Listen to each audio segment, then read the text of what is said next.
What's going on, y'all? So today we're going to be replacing for the second time an alternator. It's going to be a 170 amp this time instead of the 150 that I put in the truck. I'm testing something out. My voltage is like at 130 or 13.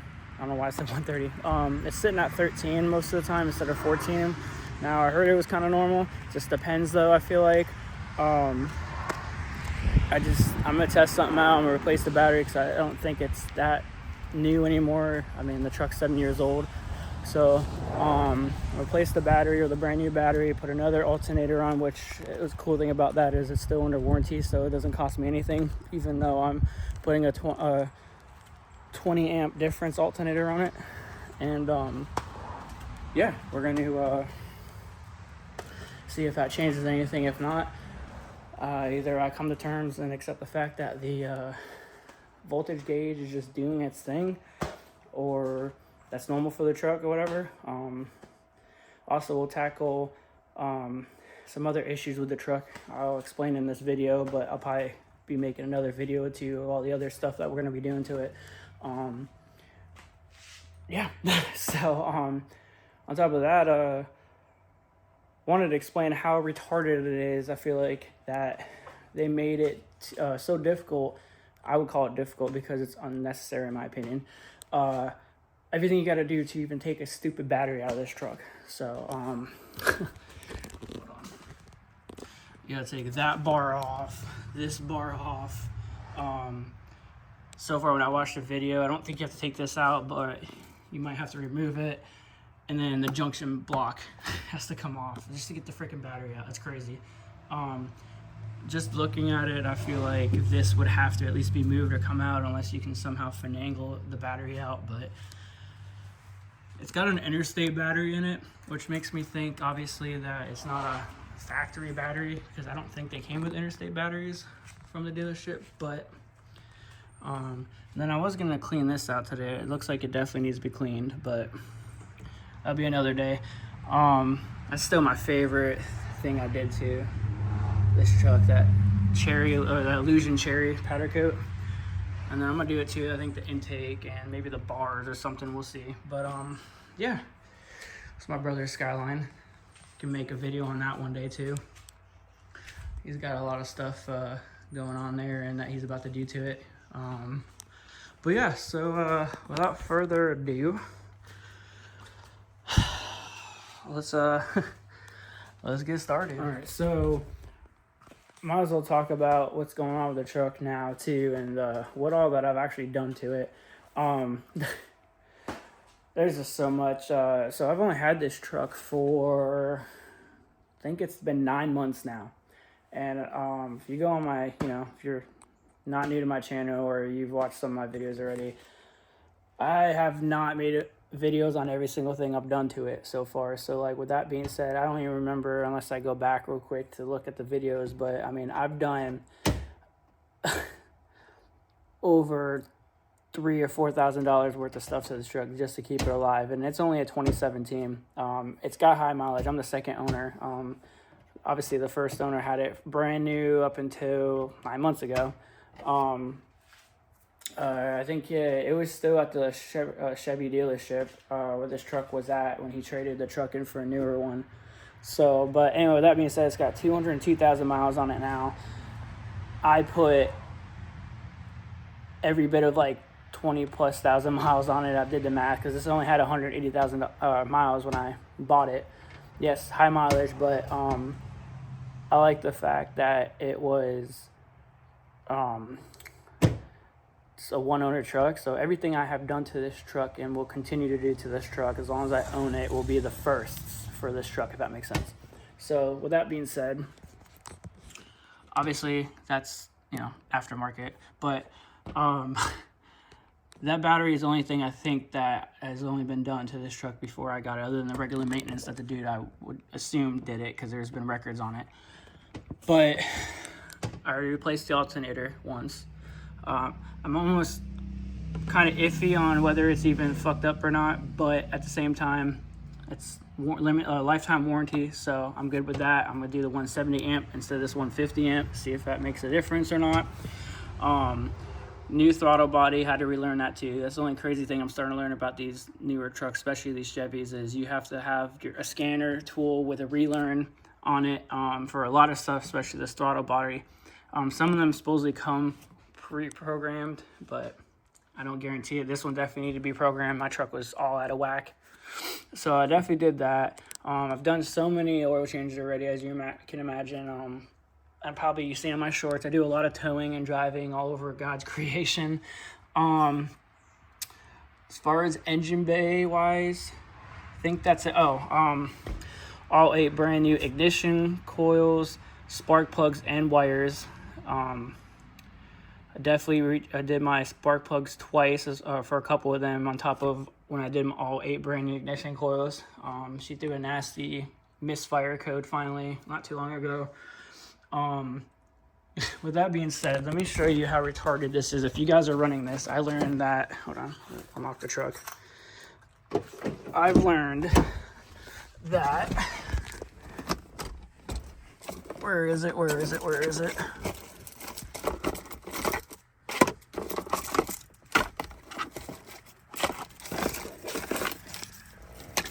This stupid thing.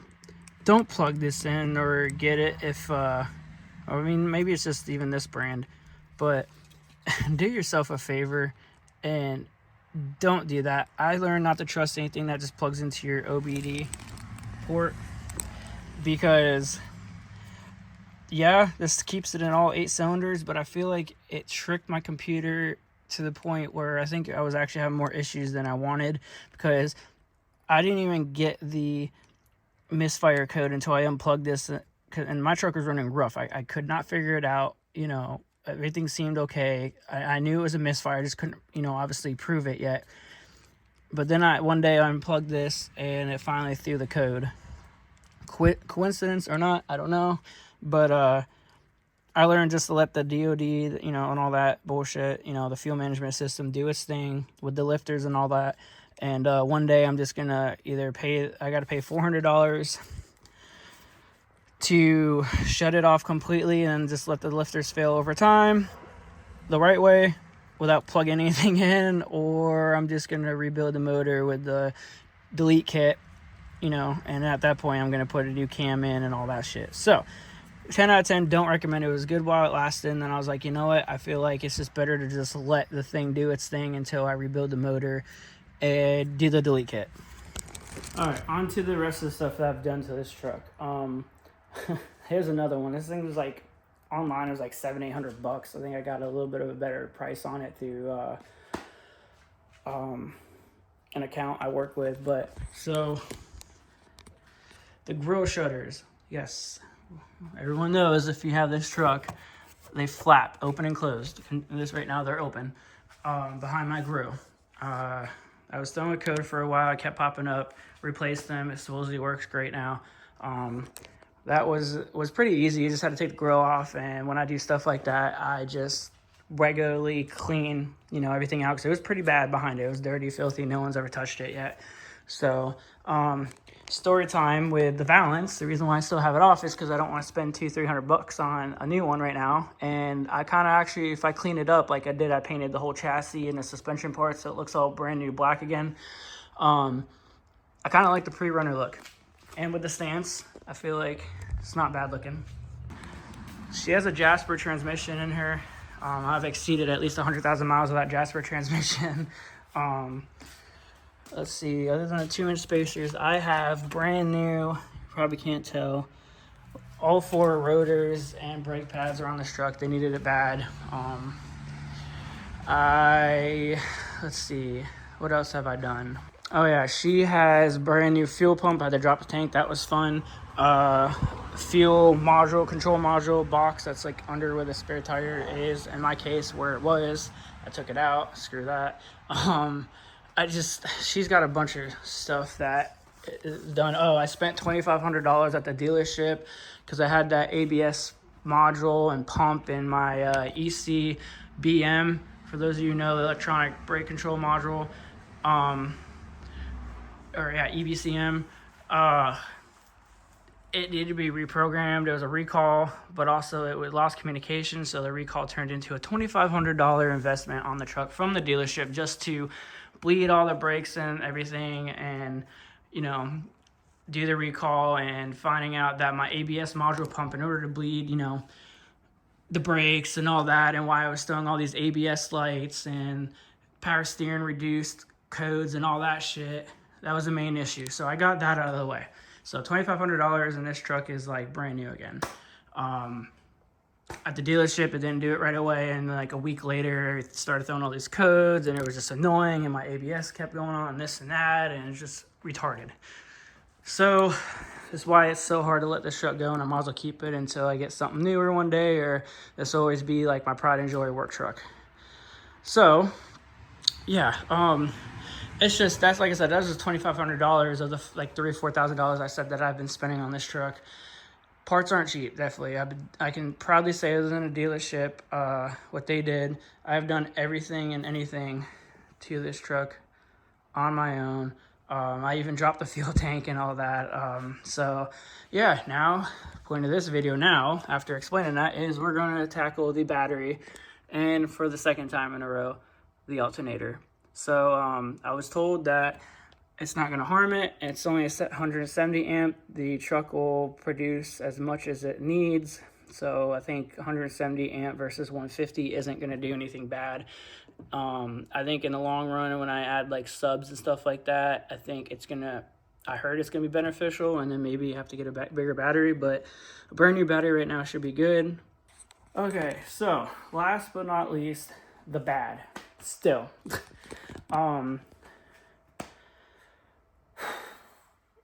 have a coolant leak I can't find.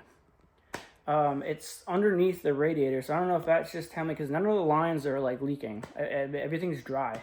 So, and it's going somewhere, and I'm almost positive I've ruled out that, without testing obviously, that it's not a head gasket leak. So it's puddling under the radiator. So I think I'm gonna rule out that, or not rule out, rule that it's probably a cracked radiator or something like that. We'll see. I mean, I'm not overheating or anything like that, but I think it's probably been like an issue and I didn't know about it up until now, where it's finally starting to show. But that's gonna be a fun project. And then might as well do, you know, it'd be good because instead of a coolant flush, at least I'll have a new radiator. Probably new thermostat while I'm there, obviously, opening my system. I think I have what might be a power steering leak, or something's going on with the power steering. Surprise there. I gotta dig deep into that.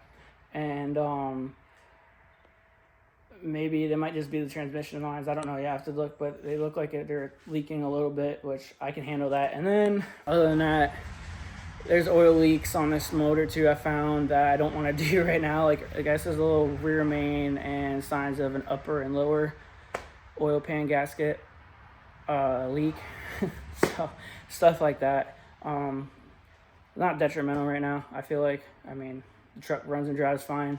So, I mean, for 202,000 miles on a 2017, I've taken great care of her. She's so fucking clean. So, but anyway, yeah, with that being said, I'm gonna get to this battery and this alternator. I'll take some clips of it doing it, and then yeah, probably conclude this video. We'll talk about more stuff on what I want to do, what we're gonna do to it. So yeah. All right, anybody want to explain to me why Chevy thought it was a good idea, at least for the newer trucks, the older ones aren't bad, why they want to make it, I would call it not difficult, but a challenge, or an unnecessary series of events that you got to do and take off before taking at least just the battery out. I mean, you got to take the bar off, that bar off, the junction box, and then even then, I don't even think it's going to clear. I haven't watched the video because, you know, I want to know like the best way to do it. And I'm pretty sure you got to move this out of the way to take it off. Like Chevy, you have such a fucking, like, easy motor to work on, but you make the stupidest decisions of how to even just take a stupid battery out. Like, come on now. What the fuck? So this is just how stupid Chevy is, okay? Check this out. Like I said, this has to be moved over a little bit. They recommend the one bolt that holds this damn thing up. I mean, I can move to the side, or I think I screwed myself because this is aftermarket, obviously. The OEM air filter is not this big. So I can't move it to the side like the video recommends, so I'm stuck finagling this damn battery in a small little space. Like, there's a lot of shit I had to take off just to get a damn battery out. Alright guys, welcome back to round 2 of this video. And the reason why I say round 2 is because I believe at some point when I took the last bit of clips that you just seen, it's been a long process with this truck. Long story short, the truck's been in the garage for 3 days now. I replaced my radiator, the heater core lines, my air intake broke. I had to find apparently out of stock part from K&M, just the stupid little plastic tubes that go into my air intake tube. All kinds of fun stuff. So long story short, truck's been in the garage for 3 days, torn apart. Radiators are out of stock, special order from AutoZone and O'Reilly's and all that. So, but day 4 right now. Yes, as you can see, it is out of the garage. Yeah, so took it for a test drive last night. I was a little more rushed than I rushed it more than I wanted to. I wanted to like take time to clean it up, this and that, whatever. Like just look for anything else out of the ordinary. Because I'm gonna be completely honest with y'all, spending almost around 4 to 5K now, and I've had it for about 10, going on 11 months now, almost a year basically. I'll tell you what, it's draining. I mean, in 2017, it comes down to the fact that I bought a damn lemon, I guess is what you would call it, or people would call it. And yeah, I bought a lemon. Unfortunately, it's a really nice truck. It's a one-owner truck. I'm the second owner. It being in 2017, yes. Everything I'm replacing and doing on this truck from here on out, from the day I got it to now, is a first for this truck. Like, the first owner hasn't done anything to it, other than, I'm sure, oil changes and stuff. And they did replace the transmission with a Jasper transmission.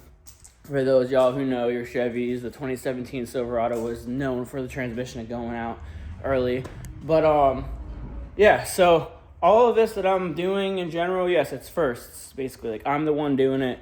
So I feel comfortable with that. I mean, brakes, radiator, everything.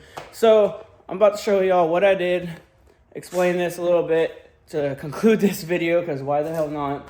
Sorry for the gap, and I didn't get to finish that video, the first part.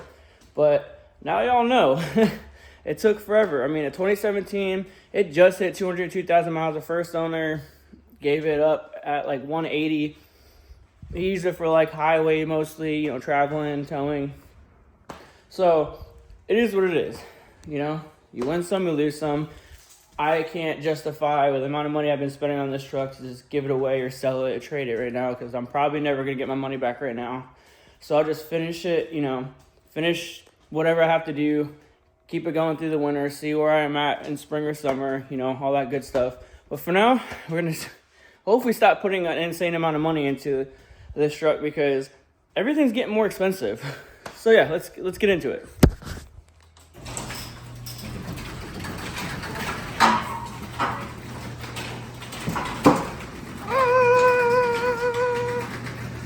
There she is.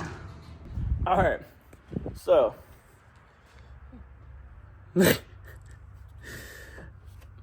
this truck, I swear to God, has been a nightmare. In a good way, but bad way at the same time. Come to think about it, I don't know how a nightmare can be good. But anyway, point is, this motor is definitely a bloodbath now. There's coolant and everything all over it. So we're here the next morning. Like I told you, we test drove it last night. Phenomenal. The radiator seems like it's holding up well. And over everything, I wanted to check the fluids again. The coolant looks like it's probably resting where it should be.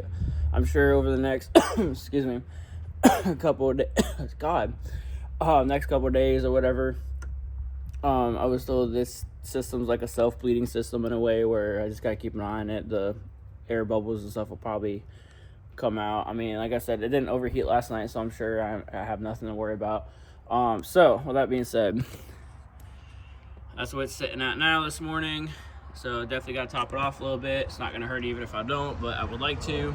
And then that's also how I'm monitoring to see if it's actually still leaking. If it doesn't do anything for the next few days or a week or two, then I know I fixed all my coolant leaks. Because I found out that those two lines, the left side was leaking, so I replaced both anyway.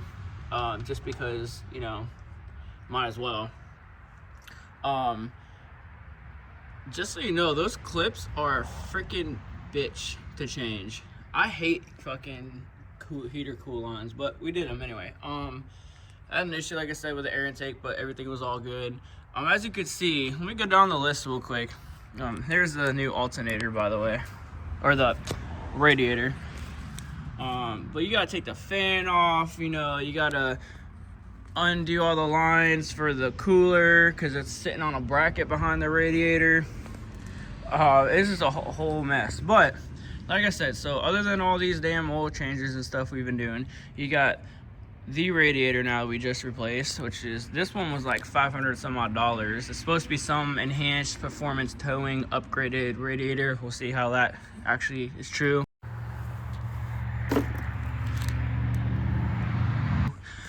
Was gonna do a new thermostat, but I figured if nothing's wrong with it right now, it's pretty easy still to replace. It's right there, so I might as well, when the day comes, if I have to, I'll replace it. Was gonna go the 194 versus the 207, which we all know, if you look on forums and stuff like that, especially for Chevy, there's a controversial topics, you know, debates, all that about 194 versus 207. Supposedly, obviously, you know, you don't run as hot with a 194 thermostat. I just decided to say 207. I like my heat. Maybe during, if it's not going to screw up my performance or anything and my gas mileage and all that, maybe, you know, even though who gets a truck for gas mileage, but, you know, whatever. Excuse me. Anyway, maybe during, you know, summer, if it gets too hot or whatever, maybe it'll be better to put a 194 on there. Anyway, brand new battery, brand new alternator. Let's see, engine bay wise, you know, we upgraded the projector bulbs to the LED bulbs for the projector housings. Building this truck up mechanically wise is basically what the theme of this truck is. Like, I can't catch a break. I think the only thing that I kind of did to this truck mod wise and was happy with it, you know, trying to catch a break from the mechanical aspect of things, whereas this, and then I did do, see if I can show y'all, I did do that. It's a Flowmaster, correct me if I'm wrong, Outlaw series or something like that. I don't know. I'll correct myself and drop the description or put the name in the video. But it's a plug and play axle dump exhaust. It's really nice. Sounds really good. Sounds mean. Not too loud. Not too quiet. Definitely ain't quiet. But yeah, like I said, badges will get black. The back will get deleted fully. It'll get debadged. But yeah, I think, knock on wood, the only thing left is probably one day maybe the cooler if it blows. I'm sure the next thing will be rebuilding the motor. The lifters will probably go out soon. It's got the DOD bull crap on it still. I'll do a delete kit on those. Then that will be the fun part. I'll do the cam and everything on it. Get it tuned. Make a couple more ponies. And then I want to look into the supercharger kit to go on here. Maybe I will, maybe I won't. I'll just leave it alone. Who knows? We'll see if I have the truck long enough for it. And then got to make the decision if I want to keep like the pre-runner looking style, clean it up right there since I painted everything. Gonna get new fog lights. They're looking a little rough on the lens. Probably get the blacked housings. The only thing that's stopping me from not blacking everything out is because the little bit of chrome kind of goes good with the black and the silver, but I think once I get rid of the badges and maybe the chrome lug nuts and everything chrome, like the little accents that are chrome, everything's basically black and silver. With the hints of, I'm going with the Cherry Illusion red theme. The Z71 thing on the back of the bed is going to come off, all that stuff. So I haven't decided exactly what I'm going to do with it. I will eventually, because I need new shocks and struts. I will go with a lift kit. Don't know what I'm going to get yet, but that's my excuse of getting a lift kit. We'll see if I can go 3 or 5.5, or maybe just bite the bullet and go 6 or 7. It'll probably allow me to still fit my 35s comfortably like I am right now, but maybe with deep dish wheels or something like that. Who knows? I don't know if I'm going to do this more for a work slash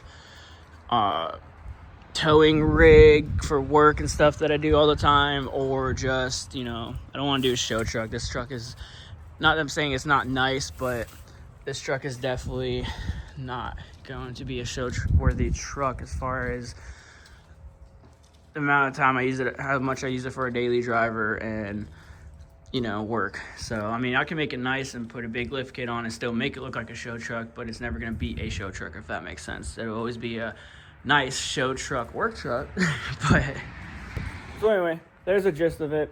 Like I said, it's going to be a long video probably if I end up including the first half of it. But it's been a long 3 going on 4 days now. So, but truck is up and running. I'm going to put, you know, the piece back on like it should. Gotta put my skid plate back on. This truck definitely needs a bath. Top the coolant off, check the oil again. Probably definitely need to add some oil. Transmission was fine last night, but I'm gonna like run it again and then check the fluid when it's warm, like the proper way, and see if I need to add at least a little bit of coolant or trans fluid. Other than that, I think she's good to go right now.